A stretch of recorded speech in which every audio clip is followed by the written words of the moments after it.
মন্দির পুরো খালি আছে এখন সকাল সকাল বলে। এটা মন্দিরের মেন যে গেট এন্ট্রেন্সটা।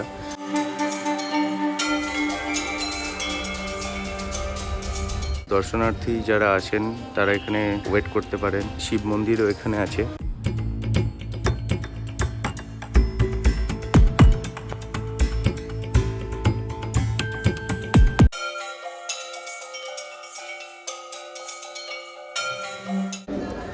আমরা আগে অনেক জায়গায় ঘুরেছি আপনাদের সঙ্গে, আমাদের যা যা এক্সপিরিয়েন্স হয়েছে সেগুলো আপনাদেরকে শেয়ার করেছি।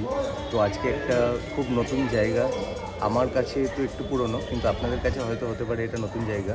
আজকে আমরা এসে গেছি মা সর্বমঙ্গলা মন্দিরে, যেটা অবস্থিত বর্ধমান শহরে। আমার পিছনে আপনারা দেখতে পাচ্ছেন মায়ের মন্দির।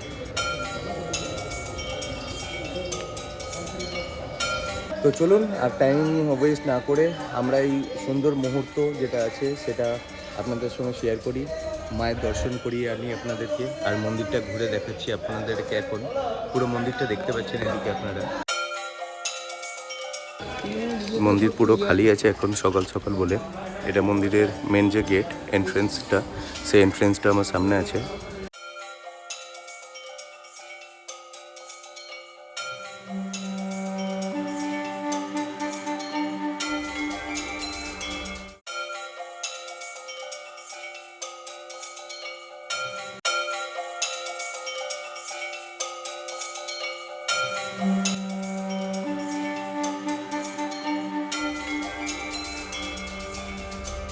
এখন যেখানটা দেখছেন এই জায়গাটা হচ্ছে বসার জন্যে।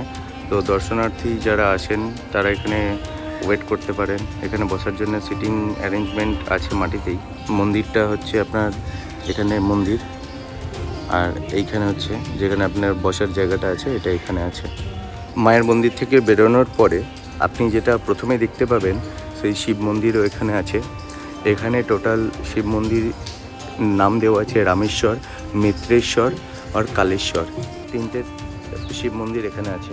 তো এখানে আগে বলি দেওয়া হতো। এখানে বর্ধমানের প্রধান ঐতিহাসিক এবং দর্শনীয় স্থান মা সর্বমঙ্গলা মন্দির, অবিভক্ত বাংলার প্রথম নবরত্ন মন্দির, অষ্টদশ ভুজা বাহিনী মহিষমার্দিনী মহালক্ষ্মী রূপী মূর্তি। 1702 খ্রিস্টাব্দে বর্ধমানের মহারাজা কৃতিচাঁদ দ্বারা এই মন্দিরের প্রতিষ্ঠা করা হয়েছিল। এই মন্দিরের ইতিহাস এইরকম যে পুষ্করিণী হইতে জেলে বউয়ের জালে মায়ের আবির্ভাব, এবং সেই সামান্য শিলাখণ্ড ভেবে মায়ের বিগ্রহে গুগলিও ভাঙা হয়েছিল। গুগলির খোলে পোড়ানোর সাথে মূর্তি অগ্নিদগ্ধ হয়ে গিয়েছিল, এবং বর্ধমান মহারাজার দ্বারা এই অগ্নিকুণ্ড থেকে শিলামূর্তি উদ্ধার করা হয়েছিল, এবং মূর্তি উদ্ধারের পর শোভাযাত্রা সহযোগে মায়ের আনয়ন করে এই মন্দিরটি প্রতিষ্ঠা হয়েছিল 1702 খ্রিস্টাব্দে।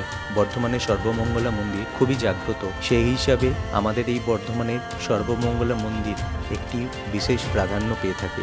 ভিডিওটা এখনো পর্যন্ত যদি ভালো লেগে থাকে আপনাদের লাইক, শেয়ার অ্যান্ড সাবস্ক্রাইব করে দেবেন, আর আমার চ্যানেলকে গ্রো করতে হেল্প করবেন। দেখা হচ্ছে নেক্সট ব্লগে। টিল দেন ভালো থাকবেন, সুস্থ থাকবেন, সুস্থ রাখবেন সকলকে। Take care.